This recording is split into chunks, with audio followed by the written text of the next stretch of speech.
올해로 한중 수교 30년을 맞았습니다. 공자는 32입을 말했죠. 30살이 되면 그동안의 경험을 바탕으로 생각이 확고하게 굳어진다는 뜻입니다. 이 가르침처럼 한국과 중국은 지난 30년을 평가하고 또 앞으로 다가올 30년을 새로 그려야 할 때를 맞았습니다. 한 해를 마무리하는 지금 저희 채널A가 중국을 대표하는 일간신문 인민일보와 함께 토론의 자리를 마련했습니다. 한중 경제 동반자 관계를 말한다. 오늘 함께 하실 네 분 전문가 소개해드리겠습니다.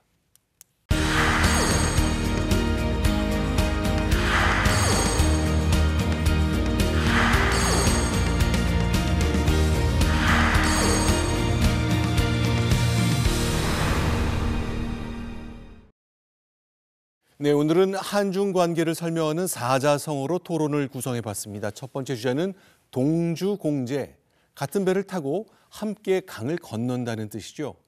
한국과 중국 두 나라가 한 배를 타고 경제 협력의 강을 건너온 그 시간을 되짚어 보겠습니다.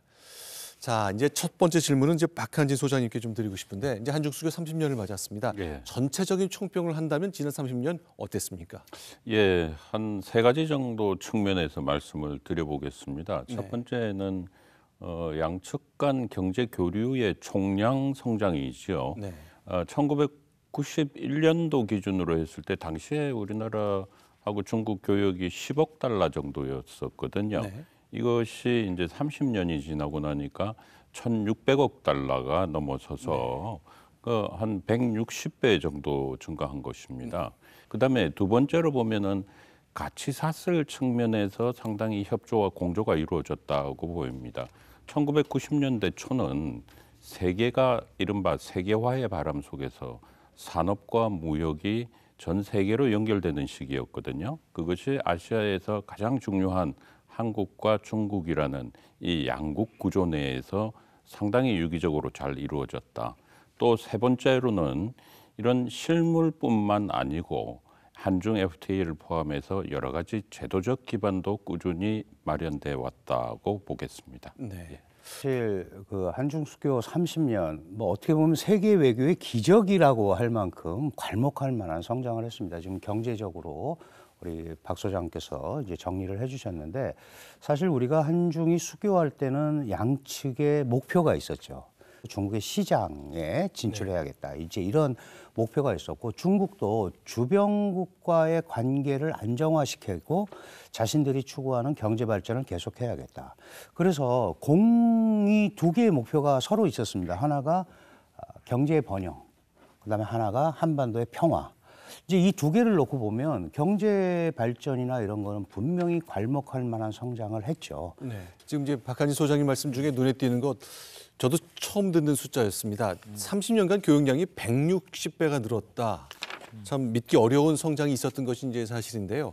조철 박사님께 좀 질문을 드려보겠습니다. 그럼 30년을 굉장히 좀 작게 들여다봤을 때 30년의 경제 협력 관계를 상징하는 경제적 이벤트랄까 하나를 꼽자면 어떤 게 좀 떠오르십니까? 일단은 뭐 그 92년에 한중 수교된 부분이 네. 전체적인 어떤 이런 경제 발전을 상호간에 이렇게 보완할 수 있는 계기가 된 측면들이 있고, 네. 그다음에 저는 생각에 이제 중국이 WTO 가입한 부분이 사실은 그 한중 간의 교류라든지 이런 부분들을 더 활성화시킨 부분이, 중국이 이제 세계 시장에 본격적으로 편입되면서 여기서 이제 한국의 역할이 굉장히 강화되고 중국의 교류가 이제 굉장히 커진 부분이 있고, 그다음에 이제 어쨌든 한중 FTA라는 부분이 어떤 그런 부분들을 이제 한중 간에 좀 더 공고히 한 이제 그런 형태가 아닌가 하는 생각이 듭니다.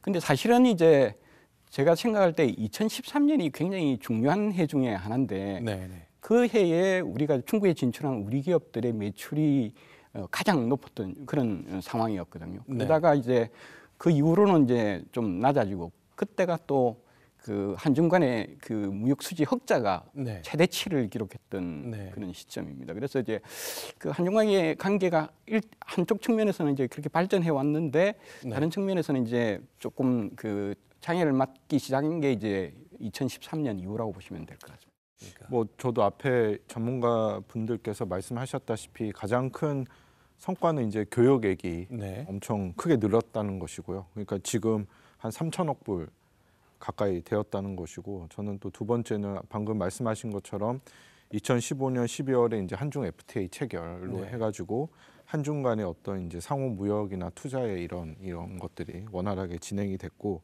또 한국이 2015년도에 또 아시아 인프라은행 AIB 네. 여기에도 또 가입을 하고 그리고 또 다른 측면에서 한중 간에 또 저는 보는 거는 이 인적 교류가 많이 늘어났다는 네. 거예요. 몇백만 거의. 그래서 일일 생활권이 형성이 됐고 그래서 중국 내에도 한인타운이 형성이 되고 한국 내에도 또 중국 사람들이 많이 이렇게 거주를 하고 그리고 또 그런 인적 교류 속에서 한류 열풍 같은 게 있어서 2014년 같은 경우에는 뭐 별에서 온 그대라든지 뭐 네. K-팝 같은 것들이 네. 유행을 했던 뭐 그런 것들이 좀 더 성과가 있지 않았나라고 말씀드릴 수 있겠습니다. 네. 그럼 이제 조철 박사님은 이제 중국의 WTO 가입은 이제 우리랑 관계없이 전 세계 시장에 들어온 것인데 네. 한중 FTA를 이제 말씀하셨거든요. 박한진 소장님 이제 현장에 이제 많이 보셨으니까 지난 7년간의 한중 FTA 체결 기간 동안 정말 그 이전보다 훨씬 더 빠른 속도의 변화가 있었던 겁니까? 예, 저는 사실 한중 FTA에 그 직간접적으로 좀 참여도 했습니다. 또 그리고 2010년대에는 중국 현지에 가 있기도 했고요. 네. 가장 큰 것은 사실 이제 우리 한중 관계 입장에서 경제무역 측면에서 가장 큰 것은 방금 조철 박사님 말씀하셨듯이 2000년대는 중국의 WTO 가입이라고 한다면 네. 2010년대는 한중 FTA입니다. 왜냐하면 이것은 우리나라가 앞서 칠레하고도 FTA를 체결하고 했지만 우리나라가 실질적으로 무역 투자에 있어서 가장 비중이 큰 국가하고는 처음으로 이제 FTA를 체결했다는 이게 아주 종합 선물 세트 그 정도로 이렇게 크다는 겁니다. 범위가. 네. 또 중국으로서는 정말로 세계의 경제 무역의 주력을 할 수 있는 이 국가가 네.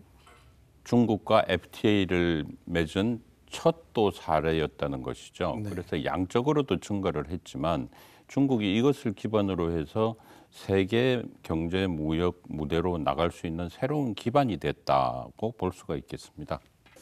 근데 이제 변화 숫자에 대한 얘기를 좀 해보자면 이제 일시적인 거로 볼 수도 있겠습니다만 올해 들어서는 한중 우리가 이제 수출을 좀 많이 하고 무역 흑자를 많이 냈었는데 올해부터는 좀 국면이 좀 바뀌는 듯한 전망을 내놓는 기사들이 많이 나왔단 말이죠. 어떻게 좀 평가할 수 있겠습니까? 네, 그게 뭐 어떻게 보면 또 일시적으로 보일 수도 있고 아니면 이게 고착화되는 거 아니냐 이런 거에 대한 이제 우려도 있는데 사실 다 아시다시피 전 세계가 코로나 팬데믹에 시달렸었고요. 또 러시아의 우크라이나 침공으로 인해서 국제 원자재 가격이라든지 이런 게 많이 올라갔고 특히 우리 같은 경우는 이제 중국의 일부 원자재를 의존하는 경우가 많으니까 수입 단가가 또 많이 올라갔고 저는 전반적으로 보면 이게 흐름상 좀 일시적인 현상 쪽으로 보고 싶습니다. 왜 그러냐 하면 당연히 뭐 진짜 그렇게 고착화되는 부분도 있겠죠. 그러나 양자 간 교역이라는 거는 또 새로운 부분이 나타나서 그걸 메우기도 하고 이제 이런 현상이 나타나거든요. 네.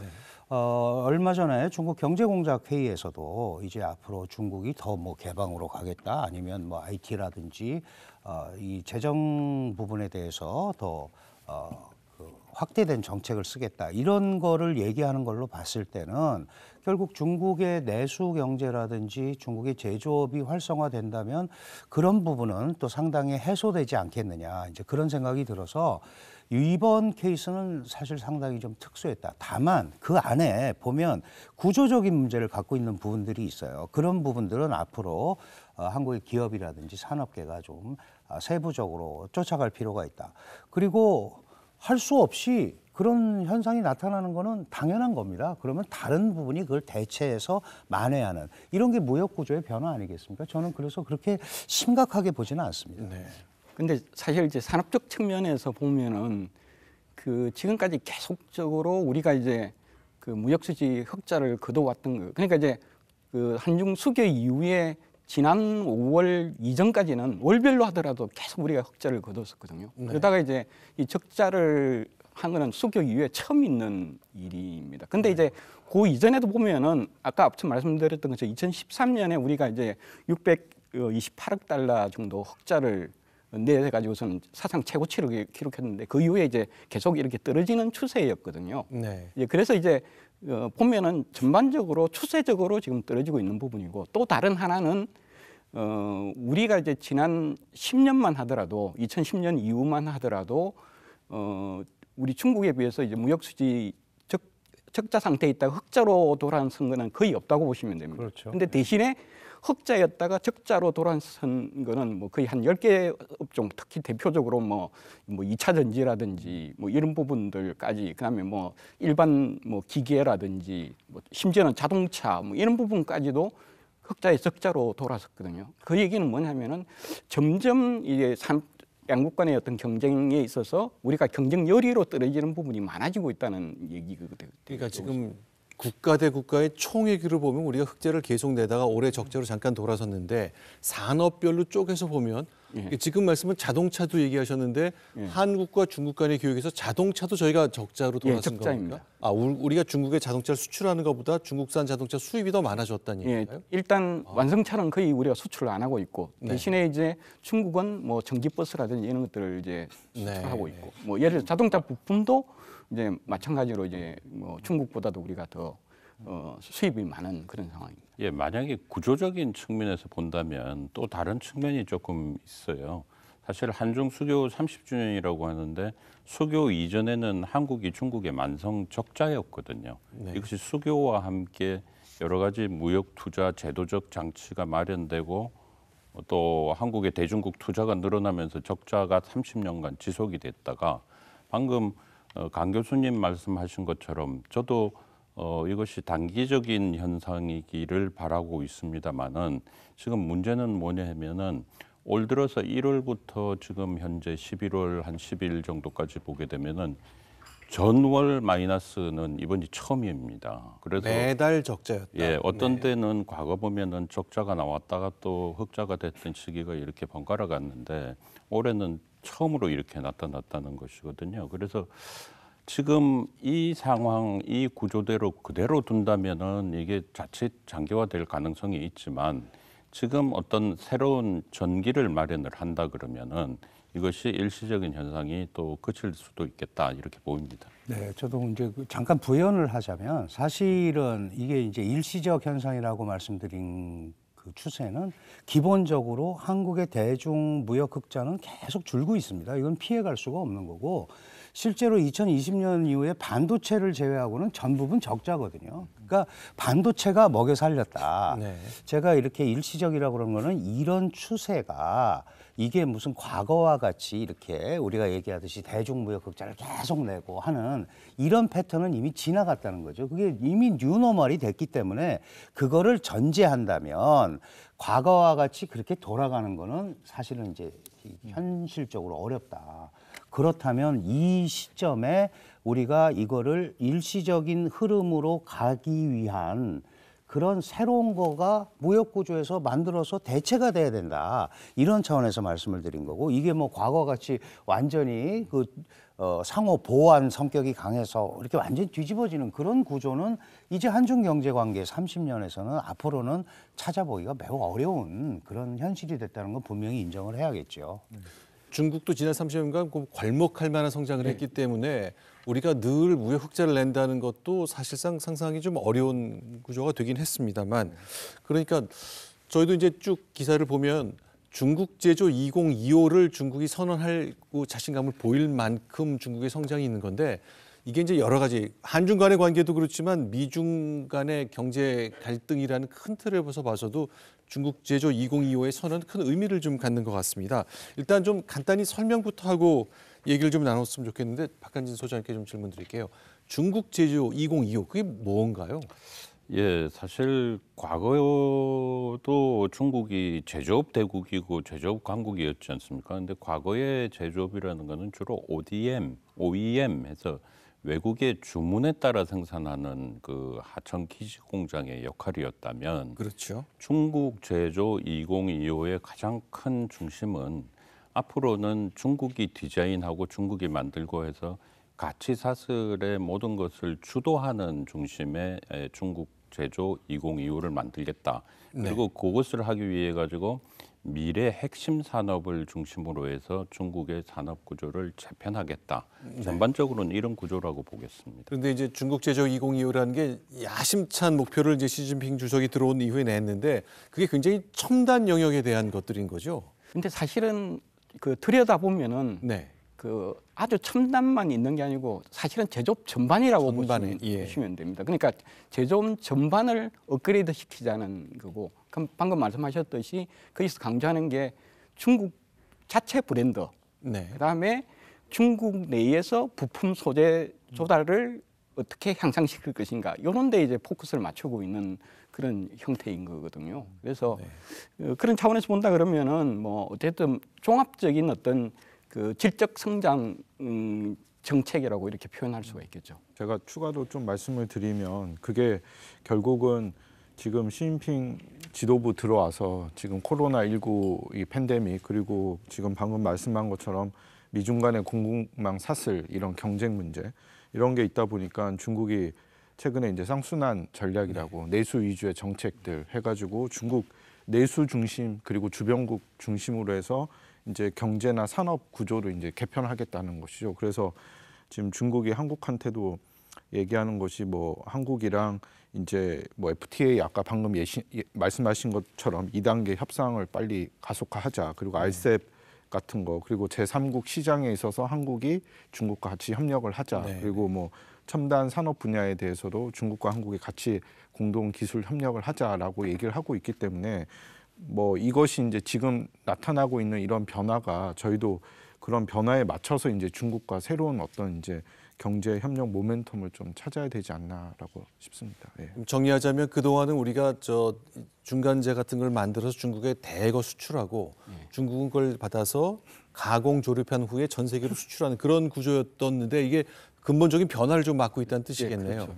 예. 그러면 이렇게 중국 제조 2025를 선언한 이후에 뭐 전반적인 중국 경제가 성장하고 있기 때문에 우리한테는 이제 더 큰 시장이 열리는 것도 있지만 생산자로서 해외 시장을 놓고 경쟁도 굉장히 많이 할 텐데 전에 없이 경쟁을 많이 하는 인더스트리, 산업이라면 어떤 걸 꼽을 수 있겠습니까?